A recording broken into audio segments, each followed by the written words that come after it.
Welcome back to the ScottiBYTE channel, and this is Scott. So today I wanted to talk a little bit about what types of things I run in my home lab. And I know lots of other presenters have done the same thing, and I thought that I would just give you a little bit of a briefing on exactly what I run here. So kind of to start with, I use the Lab Dash menu, and the Lab Dash menu is really helpful in terms of monitoring the status of things on my network. I've done one, maybe two videos on this particular subject, and it's a really fabulous front-end home page because it not only gives you just icons or shortcuts to things, but it also gives you a way to group applications together and run some pretty powerful widgets. The next one here is no secret to this. If you've watched the channel for a while, I am a Ubiquiti UniFi user, and I have quite a bit on my network. One of the reasons that I went for the Ubiquiti UniFi ecosystem was because I like the single pane of glass and the ability to manage everything from one place. Also, I like their marketing model, which is basically you buy the equipment and it's supported for the lifetime of the gear. That doesn't mean that they obsolete things, but they never charge you anything additional, and they never turn anything off after a period of time. So here you have my main network page, and over here we've got my series of various switches and access points within the house. I'm also running UniFi Protect, which is for the camera security system. And I run some UniFi cameras, but I also run some Reolink cameras as well, which I really think a lot of. And they're a lot less expensive, but the Ubiquiti cameras are really attractive because of their capabilities. And then finally, in the UniFi ecosystem, I am running UniFi Talk, which is their VoIP phone system, and I really like it as well. So moving over here, one of the main topics of the channel is we talk about Incus and Incus containers. So Incus containers are a containerized virtualization system similar to Docker or Linux containers or LXC or LXD. And that is, they're a containerized system that shares the host of the kernel. So that makes it different from virtual machines, which virtualize the operating system and the hardware. Incus containers are only really the user space, and they share the kernel of the host computer. So the reason that I like Incus containers is that they're very efficient, and you can run lots of Incus containers on a relatively small footprint. And nowadays, with the increasing price of memory and storage, it's pretty exciting to know that you can have a machine with, say, 16 or 32 gigabytes of memory, and you can run maybe 40 or 50 containers on something like that, depending upon the size of the individual applications that you're running.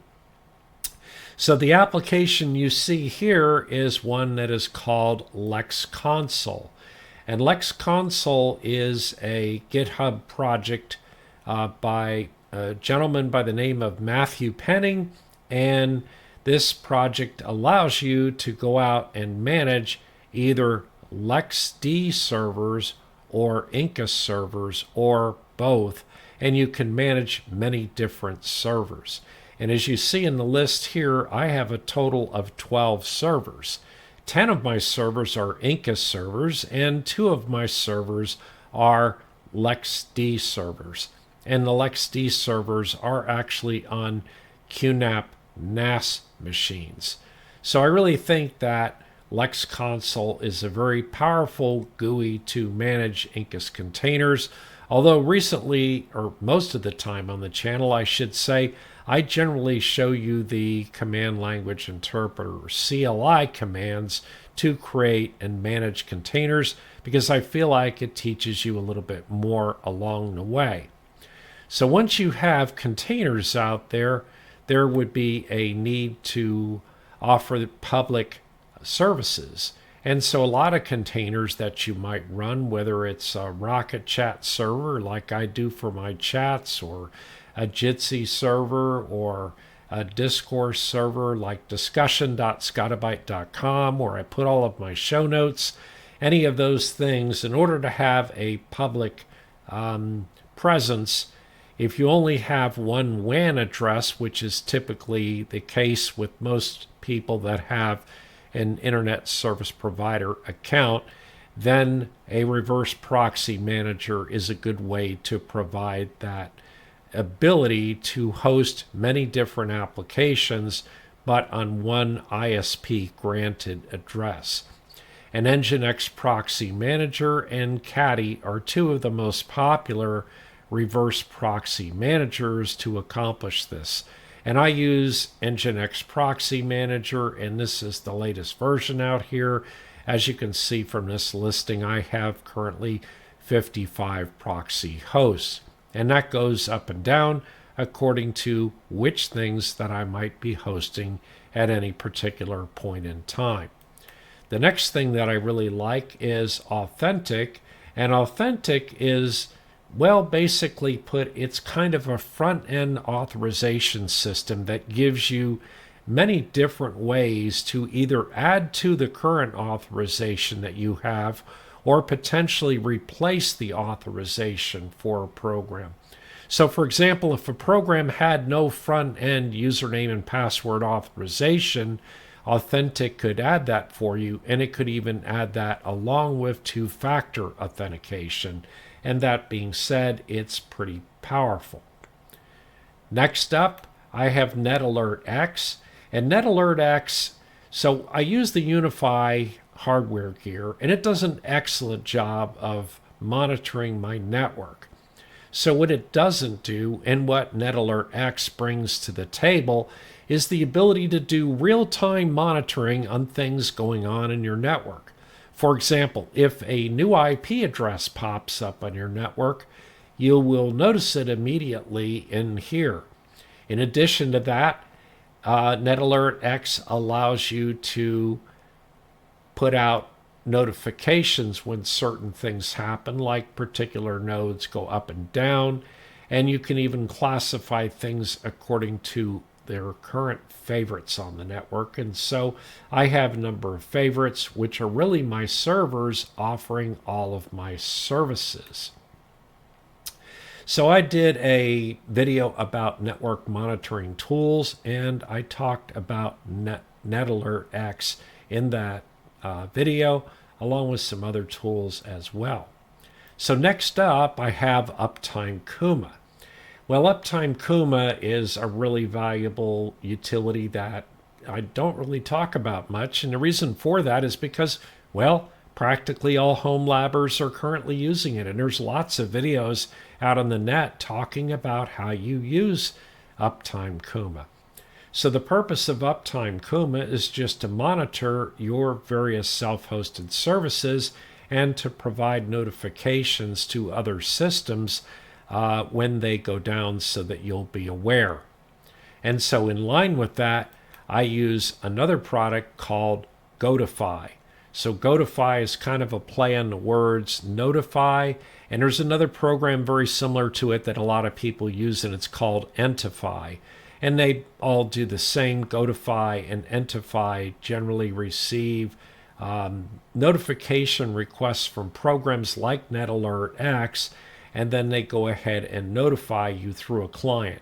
And Gotify, like Entify, have both web-based clients, and they also have mobile-based clients for iOS and Android. And so those are real handy in order to tell when your services might have interruptions. For example, here you can see where my discussion server, which is my discourse server, discussion.ScottiBYTE.com, where I have all of my show notes, you can see where it went down and then back up again. And one of the reasons for that is I was performing some updates on it and also doing a backup. And then I have another one here, which is called my front door snapshot proxy server, and it was interrupted, and I'm not entirely sure why. So this gives me a heads up to go off and explore why that might be. The next one here is also a notification system that's very popular, and it's called Apprise. And Apprise apprises you of when things are not necessarily running correctly. It does the same thing that ScottiBYTE does, but it has links to over 70 different notification mechanisms, anything from email to a lot of the different public services that are available out there. Next up, somewhat similar to Authentic, but really not, is something called Void Auth. So what Void Auth is Void Auth is an OIDC authenticator. And so OIDC is the thing that's used to authenticate to the newer technology referred to as passkeys. And if you've signed on to Google lately, you've noticed that you can authenticate not as a two-factor authentication, but as a replacement for a username and a password, and passkeys are used to do that. So Void Auth provides a self-hosted passkey mechanism. So as of yet, I have not really implemented my Void Auth for doing much of anything, and that's because my primary operating system of choice happens to be Linux, and passkeys are not fully implemented in Linux.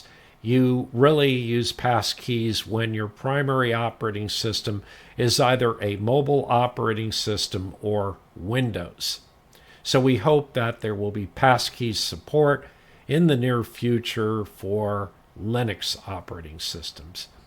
Next up, and if you're not familiar with this, discussion.ScottiBYTE.com has probably at this point 450 different articles, most of which are anywhere between 10 to 20 to 30 to even 40 pages with screenshots and line-by-line commands for each and every one of the 350 plus videos that I've released. So this is basically a command by command following for the tutorials, and whenever I publish a YouTube video, I go ahead and link the notes in that YouTube video, and that points to discussion.ScottiBYTE.com.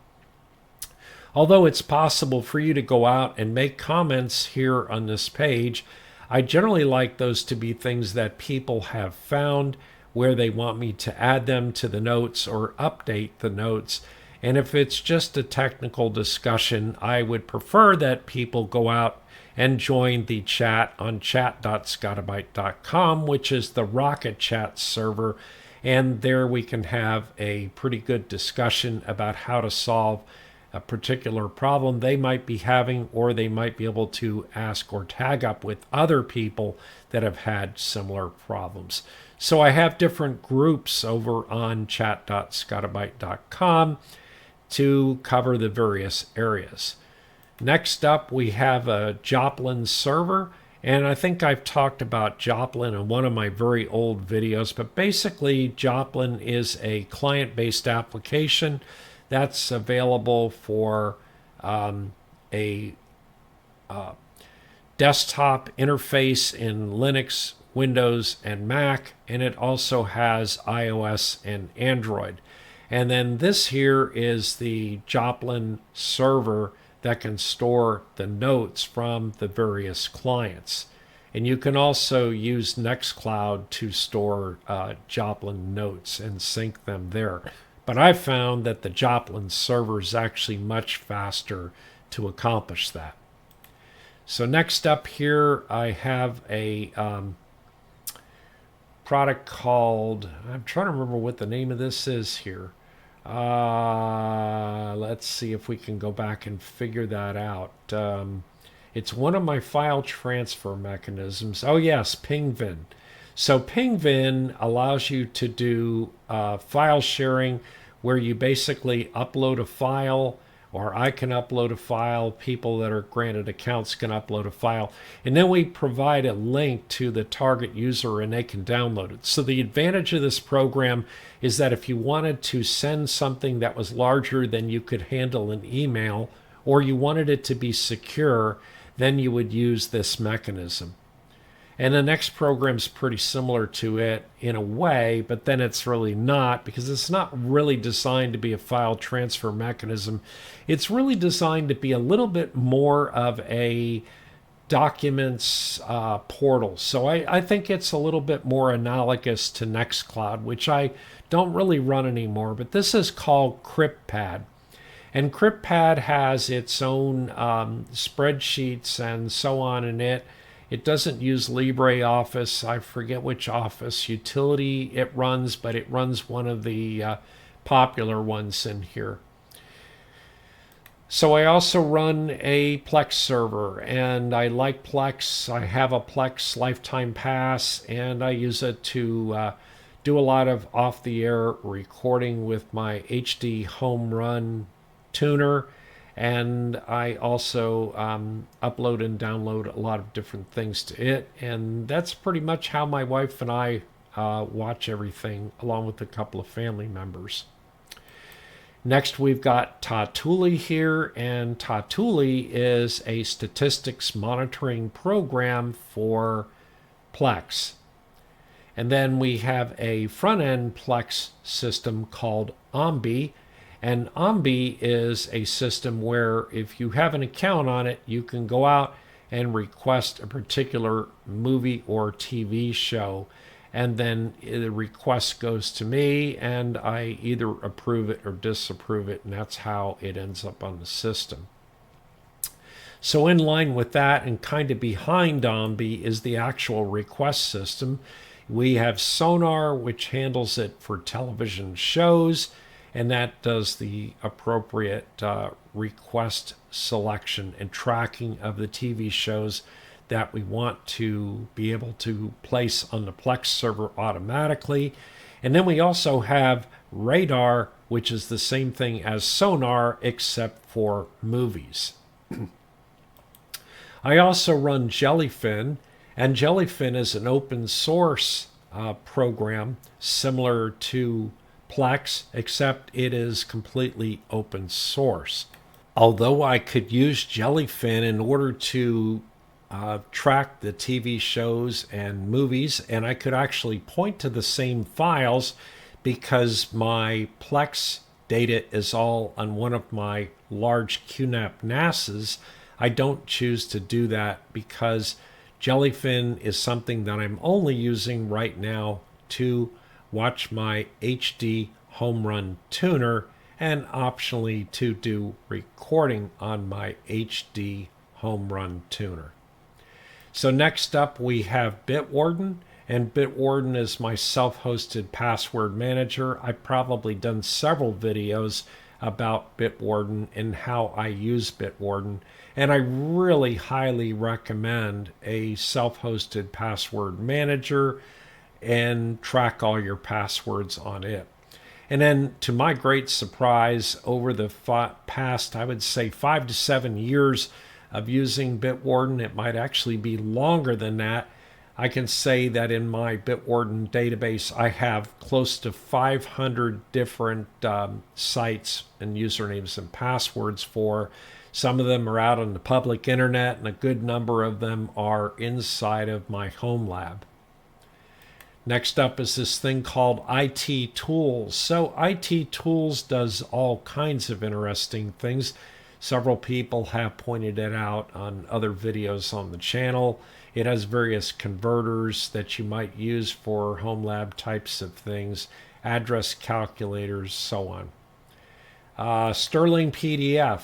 It's everything for PDFs. It allows you to upload a PDF and to modify it or change various things about it, add things about it, look at it, print it, so on. So that's really a great program as well. And then I did have a URL shortener that I used out there, and I don't remember what that one was, but it became less functional over time. and I changed over to Choto. I guess that's how you pronounce it, Chhoto. And I changed over to this one because I saw a video on it on Brian's awesome open source channel. And I started playing with it and discovered that this thing was really great. And URL shorteners can be really handy for a lot of things. And if you're not familiar with them, you should go out and check into them. Another one I have here is QR Code Creator, or more aptly, Dynamic QR Code Coordinator. So this is something that lets me generate a QR code, and I can send a QR code out to other people, or print it, or post it, or whatever I want to do. And of course, they can scan that, and it can go to wherever the QR code points. And that might be something on my network. It could be something on the public internet, and it wouldn't really matter. Most QR codes are static, and what that means is it means when you generate a QR code, it always goes to the same place all the time. But this product supports something called dynamic QR codes. And the beauty behind them is that I can edit these dynamic QR codes on my website and update where that QR code points over time. Say, if I was to modernize the link for a particular program, I could make that change in the dynamic QR code application, and now it would point to the new destination. The next one is, I've done a couple of videos on NUT tools. So NUT tools stand for Network UPS Tools. And this is kind of the standard application for the NUT tools called the Network UPS Tools UPS Stats program.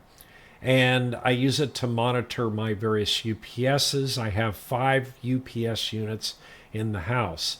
And I've also done a video on the next application, which is called Peanut. And Peanut also monitors the state of your various UPSs.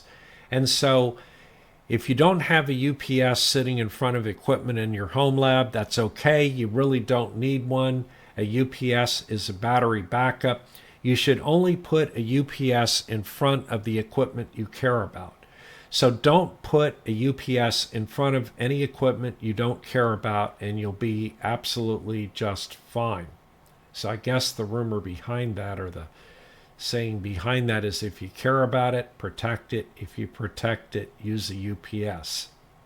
So I had a buddy many, many years ago explain to me that the reason you wanted to use a UPS as opposed to a surge protector is that the function of a surge protector was that in the event there was a lightning strike, the lightning strike was allowed to enter the surge protector, bounce around inside the surge protector, destroy your equipment, and not escape the surge protector.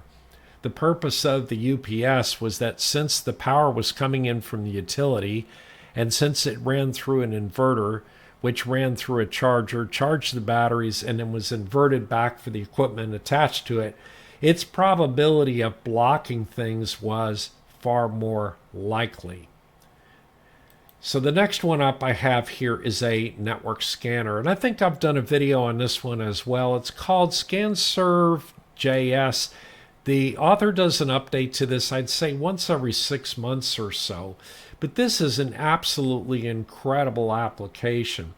If you've ever been in the mode where you have a scanner on your network, or something that has a scanner bed or an automatic document feeder for scanning, something that can kind of be a pain is loading the scanning software on every single computer that you own. So the beauty behind this application is you can actually host this application on your network, and it becomes a web-based application. So you can access it from anything without having to load the software on that particular item. So for example, I could sit down on an Android tablet and I could fire up this application, and I could kick off a scanning job on my scanner. Next up is another conversion program. It's called ConvertX, and it allows you to convert all different types of document types. If I click on this, you can see it lets you convert JPEGs and really all kinds of things, docx documents and PDFs and so on. It's not as good as the other PDF program in regards to PDFs, but the thing about this one is it does all kinds of image conversions of all types, and it's a really great program. I think ConvertX is a definite keeper in my home lab. So I do a lot of home automation. I know I don't talk about it often, but my home automation device of choice is Habitat Elevation. I can't say enough good about them. They're really easy to use. It's really great to do automations really quickly. I probably have around 150 switches in my house, and I can't even venture to say how many hundreds of applications I have connected to it. That being said, Habitat is extremely powerful, and you can do just about anything you need to in order to perform an automation. However, there are instances where it doesn't work. So therefore, in those instances is where I use Home Assistant. So the way I have my NetAlert, not my NetAlert X, the way I have my Habitat set up is I have Habitat sharing all of its devices over with Home Assistant. So I can go into Home Assistant and control all the same devices, but Habitat is actually the device that makes the direct connection to, say, all of my Zigbee and Z-Wave devices. And then Home Assistant takes a step further because it may provide some advanced configuration. That being said, I can't say enough good about Home Assistant, but the other thing I'll tell you about Home Assistant is it is an absolute time sink. I mean, you can't do anything quickly in Home Assistant if it's sophisticated. It's going to take you a while, and you better be ready to devote the time and the effort to it. But the results are exemplary if you're willing to do that. All right. So next down the line here is really something that's a little bit more, it connects to Habitat.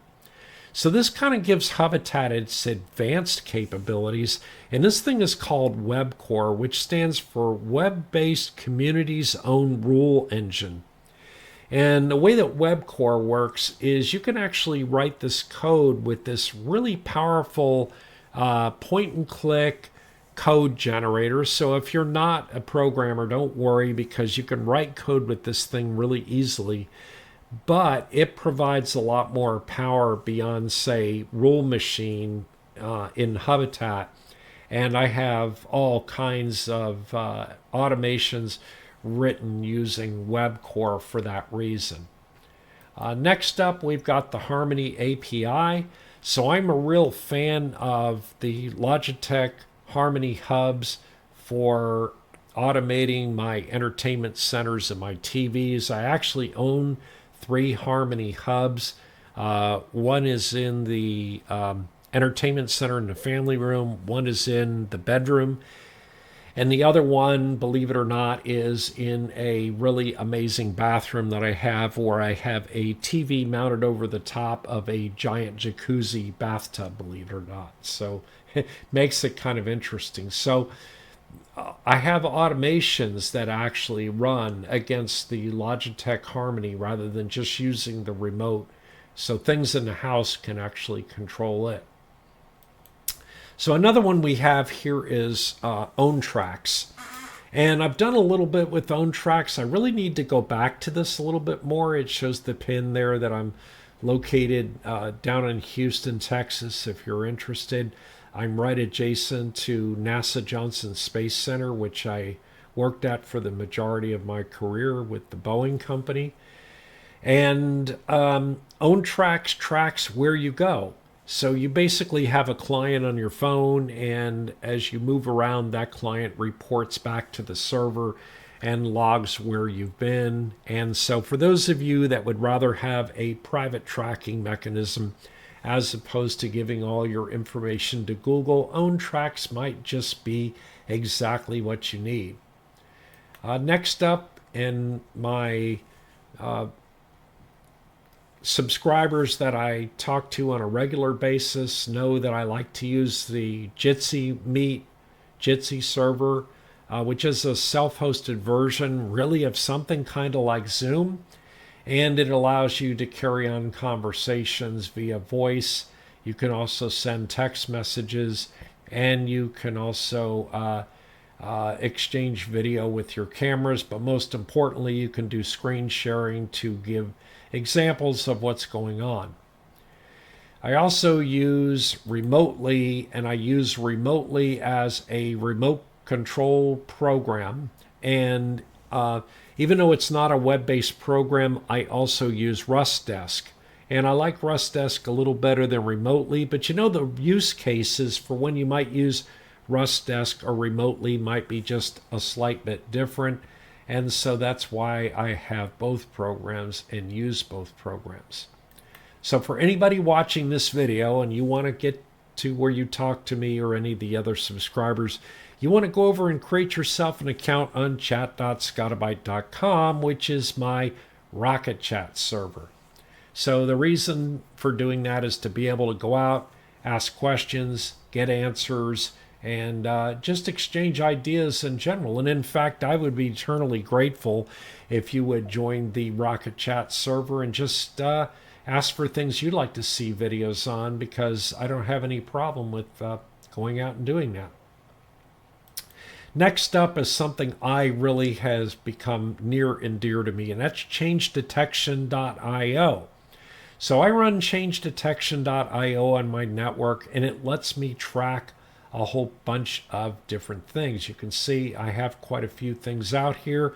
I use it to track websites. That's what changedetection.io does. But what it does more importantly is it can track whether or not a website has changed. So as an example, I might track a GitHub site and look for when a particular version of a software product has changed. Like, for example, here at the top of the list, only 10 hours ago, there was a new minor version of Image which was released. And so therefore I was able to be aware of that and update it. And then right before it, there was a new version of Home Assistant 16 hours ago. So I have a category called software, and I also have a category called prices. So prices is where I go out and I track prices of different products or availability or stock on those products. And say I've been watching for something to decrease in price, which of course now it's set to watch for maximum prices, and sometimes it just pays to wait a little bit longer to see the price of memory go up. And if I'm not satisfied with the price of memory, I can wait a little bit longer and it will go up a little bit more. And then the other good thing about this program is I can also track storage. And if you wait longer for storage, its price will go up. However, we've heard that in 2029 or 2030, we might actually see a lower price for memory or storage. We'll have to wait till then. But in the next few years, if you don't own it now, you best wait for a while for the price to go up to a price where you feel comfortable spending. If not, buy it today. Okay, next one we have here is Excalidraw. So Excalidraw is basically a drawing program, and it's a web-based drawing program, and also an online collaborative web-based drawing program. It's kind of like draw.io, except different. And then we have this thing I call ScottiBYTE user support. This is Mesh Central. I did a video on Mesh Central not all that long ago. Mesh Central is a web-based user support, remote support program where you can do screen remote control, not unlike Remotely and also RustDesk that I mentioned here just a minute ago, except that Mesh Central is really a high-end enterprise tool. It's made by an ex-engineer from Intel, and it is an absolutely first-rate product. Next here I have Price Ghost. So I did a video about Price Ghost and another one that I can't really remember the name of right offhand. It kind of does a similar thing to changedetection.io. I'm not entirely sure I'll keep Price Ghost. It tracks things in a little bit different way, and I suppose it's a little simpler than changedetection.io, but changedetection.io is just so great. And then, of course, what I use for my ad blocking, and also, by the way, my local DNS, and I've done a whole bunch of videos on it, is Pi-hole. And so Pi-hole is, most people think it's an ad blocker. And yes, admittedly, it is an ad blocker. But more importantly than being an ad blocker, it also lets you create local DNS entries. And those can be A records, which are just a entry for something in particular. So if I'm on my local network and I say SSH over to Authentic, it will go over to my Authentic system and log me in without having to know the IP address. And so that's why I have this set up here. People might say, well, gee, why didn't you use the local DNS capability of UniFi? And the reason for that is because, well, number one, it wasn't fully featured until just recently, and it didn't provide local CNAME records.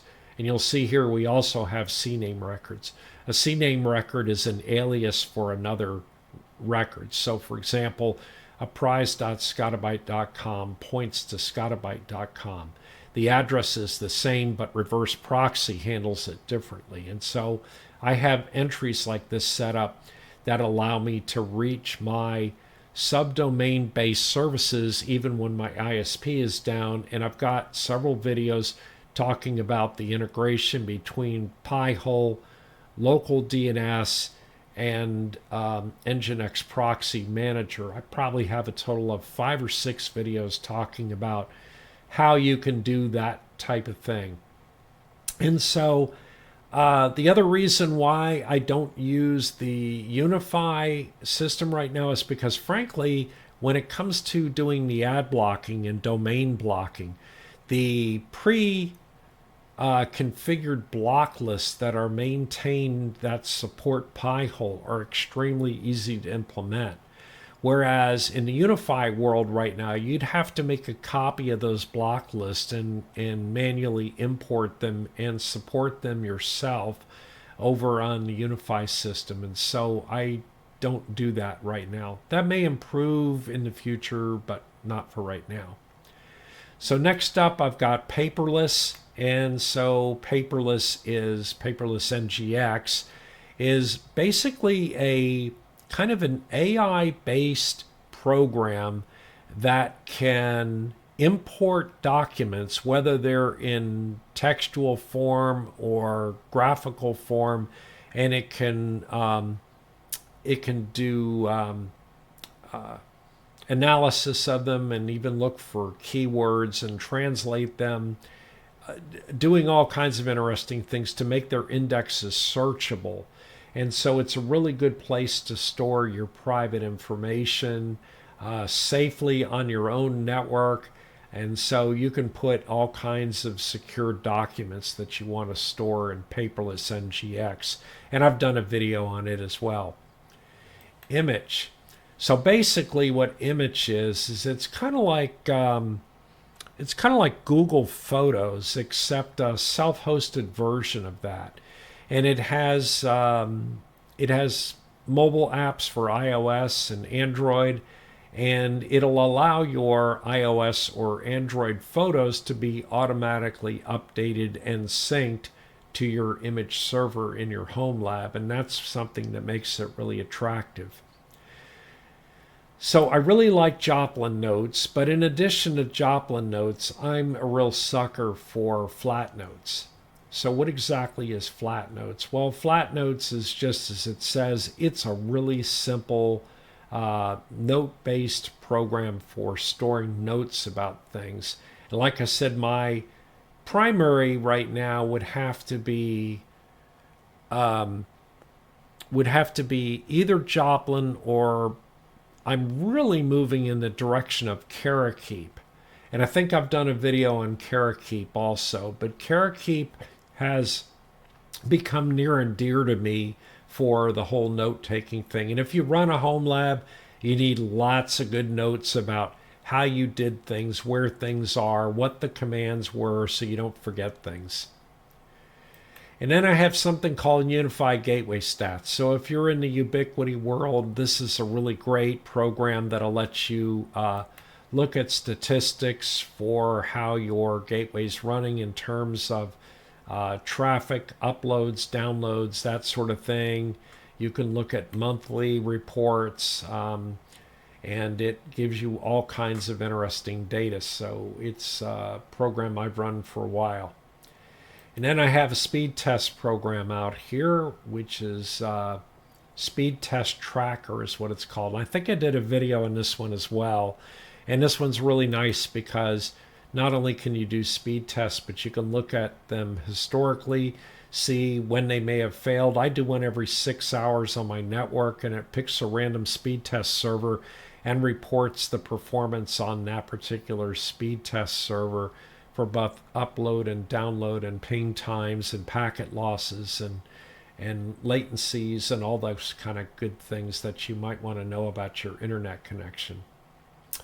And so another one that I did a video on, and it was interesting because Brian at Awesome Open Source followed up on me. He did a video on Termux. And lately, if you haven't looked at Termux, or you never watched my video, I've updated my show notes on Termux. And Termux has made a lot of improvements lately. And one of the improvements it made is that they now go out and do RDP connections and also VNC connections. So down here I have a Windows 11 Incus virtual machine, and if I click on that connection to it, it'll go ahead and launch a Guacamole RDP connection and let me access that particular machine. And so normally Termux will just let you do SSH connections, but now with this new add-on, you can now get RDP connections. So if you watched my RDP video, go back and review my notes because I've updated the notes to show you how to add this capability for doing the new RDP connections to things as well. And so if I log out, of course, it signs out and dissolves that window. But typically what Termux lets you do is just go out and connect to a server, and you have a log on there, and you can see you have an SSH session going on. You can also do split windows and all that kinds of things to it. But what's really neat about it, in addition, is you can go up and open a window for server stats to a particular server, and it will tell you what its CPU usage is, memory utilization, disk utilization, its network interfaces, how long it's been up for, and that sort of thing. So in general, Termux is a really nice self-hosted application to have in your home lab as well. So maybe I'll cover a couple more things now that I think about it. And if we haven't made this video long and boring enough, we're going to go back over here to my lab dash and scroll down a little bit. We covered everything basically on this line through Price Ghost. I also have a grouping that I created for my QNAP NASs, and so I can go out and click on it to log into the QNAP NAS, but really nothing real special in regards to that. It's just I can log into that from there. I have my Pi-hole group. We already showed you how I can log into my Pi-hole. We looked at paperless, image, and flat notes. And then we saw my network, and we saw my WAN stats, Termux, all that type of thing. I also created a couple of other neat things. I think I did a video on text area at one point. This is something that is a really neat app for you to host. And then basically what it is you can pick up something like a piece of code. Like here I have a Docker Compose file, and I pasted it in here. And the entire document is actually in the URL. So whatever you type on this page, no matter what it is, or paste on this page, then if you copy this URL and send it to somebody, then when they fire it up at their end, they'll have exactly the text that you see here. So text area is really cool. All right. Network stats. Yeah, this is something that I kind of composed on my Home Assistant. And basically what it does is it watches my stats on my UniFi network, and it tells me my monthly WAN usage and my projected usage to the end of the month, that sort of thing. And so that's kind of a neat application too, just kind of a custom app that I wrote. Let's see, Palmer. Palmer is another file transfer program. I thought this thing was going to do great things, but I believe it's already been put in long time maintenance here. It has been archived, and it's really a shame because Palmer really looked like it was going to be powerful. It was one of those things which I got really close to doing a video on, and I didn't because it kind of went away. Then I got my website, so that's undergoing some changes and some work on it right now. And I have a wonderful person working on it for me and trying to make improvements to it, because the website I had was designed with Play School fonts, and it wasn't much of anything. If you don't use Chasm and you're interested in Chasm, Chasm's pretty awesome also. It's basically a way to fire up volatile workspaces for applications and web browsers. So you can use it to fire up an application, go visit a dangerous website or something, and not be afraid it's going to corrupt your system. And when you exit the Chasm workspace, then it disposes of the virtual instance with no traces left behind. So it's something kind of nice to do safe browsing with. Fresh RSS, I really like this program. I haven't used it lately, and I really should, because Fresh RSS is a program that can be used to track all of your different RSS feeds. And so, for example, here it found today, just about an hour or two ago, Tom's Guide, an article here, OpenAI just killed Sora. So if I click on it, it goes into Tom's Guide's listings. If I click on that top listing again, it'll actually bring up that article, or it's supposed to. There it goes. Brings up that article, and of course I can go through it, look at it, that sort of thing. So it's really just an RSS reader, but rather than having an RSS application, this is a web-based version of that. So Fresh RSS has been around for years and years. Lime Survey. So kind of early on, I created this a survey for the channel, which I haven't updated in a gazillion years. But Lime Survey is a self-hosted application that allows you to build surveys, and then you can point people to the URL. They can answer the surveys, and it creates you statistics showing them what the summary of their answers are. And then I think in one of my earlier videos where I was talking about how to webify different programs, I went over Zork. And Zork is the old dungeon application that Digital Equipment Corporation created on the Digital Equipment Corporation User Society, I should say, created. And it's a text-based adventure. If you're interested in playing it, you can go over to zork.ScottiBYTE.com. Unfortunately, I don't have any user accounts, so when you work through it, it just kind of went off. When you exit it, it kind of goes away. And then teleprompter is one where you can bring up a teleprompter type screen, and it'll go ahead and read things. I don't really use this very often, so that's just something I stuck with. Portainer. A lot of people talk about Portainer. So Portainer is something you use to manage Docker containers with. And honestly, I've gotten into a mode, and if you watch the channel very often, you know this. I've gotten into a mode where basically I create an Incus container for each and every one of my applications, and that includes my Docker applications. So I create an Incus container, and I made Nest a Docker container inside of Incus. So the beauty behind that is that means that when I back up that Incus container, I get the entire Docker system for it backed up.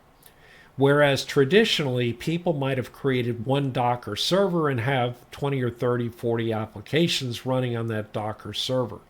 The downside to that is if you have a catastrophic problem with that Docker server, it brings down all 40 applications. And it makes my backups a lot easier also, where I can do the backups through Lex Console, or I can do manual backups from the CLI in Incus, and I can always re-import a container. So one really good example of something happening like this is my Discourse server was attacked 9 hours ago, and I had 1,500 new spam accounts added to it, and somewhere upwards of 14,000 trash messages added to it. And so with snapshots, I was able to go back to a previous version. I was also able to strengthen my protection on my Discourse website, discussion.ScottiBYTE.com. But it's things like that where Incus makes that backup and protecting of things just a little bit easier. Owncast. So Owncast is a live streamer. So if you do like live streams on youtube.com, you know, YouTube kind of has control of your live streams, but this particular program, Owncast, allows you to run your own live streams, and you have a live streamer running specifically from your website. So they can't be controlled, limited, or cut off by any third party because you're running them from your website. And so that's something that makes that really kind of powerful. And then I've gone over a couple of network utilities for PXE booting, pre-execution boot environment. That's PXE booting is where you boot from the network. And I covered iVentoy and netboot.xyz. I got a couple of videos that talk about that. And then for my backups, well, not really backups, I would say real-time replication. I use SyncThing, which is really popular in the Linux world. And it's a program that is a web-based program that allows you to replicate peer-to-peer between one computer and another computer. So I use it to replicate certain really important folders on my desktop over to my NAS. And if I fire up my laptop, those folders replicate down and I get the latest versions of those on the laptop as well. Another one I've been thinking about doing a video on is one called Vanilla Cookbook. So I was looking at this one, and it's kind of neat. It is one that allows you to import recipes from the internet or go ahead and create your own recipes. And when you create these recipes, it goes ahead and formats them all the same. For those of you that get various recipes for meals online on the internet and go, wow, this one was this way, this one was that way, and then they go on for 3 pages talking about the type of garlic to use. If all you really wanted was the ingredients and the directions, this particular program will go out, and Vanilla Cookbook will parse the website, extract the information, and display all your recipes in the same format. And kind of lastly, well, not quite lastly here, I have this thing called Print Admin, and I've been meaning to do something in regards to this, but if you're running a Linux system and you want to be able to control your print queues, your print queues are managed by something called CUPS, Common Unix Printing System. And if you have a Linux system that you have configured and it has cups built in, and chances are if you're using any printers, it does have cups built in. If you simply go to the local address of your system and port 631/admin, you'll be in the cups administration. So a really good example is I can go ahead and sign in, and this is my cups administration here. It'll show me my various printers, let me add printers, so on. I can go to home, and it gives me a bunch of hypertext for things. I can go down to printers. I have 2 printers configured on my network right now, that sort of thing. So it's really convenient to have a link to that on LabDash. LabDash also supports notes, so you can never have enough notes. We talked about Joplin. We talked about Carakeep, which I don't think I actually showed you. I'll show you Carakeep in a second. But you can also have a notes widget in here, and you can edit your own notes that you might want to have at your fingertips. So Carakeep is another notes program, and basically it allows you to store notes, search for notes, all that kind of thing. So I have a whole bunch of notes up here for how to fix my regular broke-dammits on the system that I run into, or little tricks and hints that I just don't want to forget at any particular point in time. So one thing I can tell you is that as you progress on your journey of dealing with building a home lab and maintaining it, is that as time goes on, it gets more and more complicated, and you'll end up spending more and more time on it. But there's a lot of rewards in doing so. And also, I think it's really important to be able to self-host applications where you know that you're in control of your privacy and you're in control of your data. Anyway, that's it for today. Please subscribe and like to the channel, and don't forget to hit your notification bell, and we'll see you next time.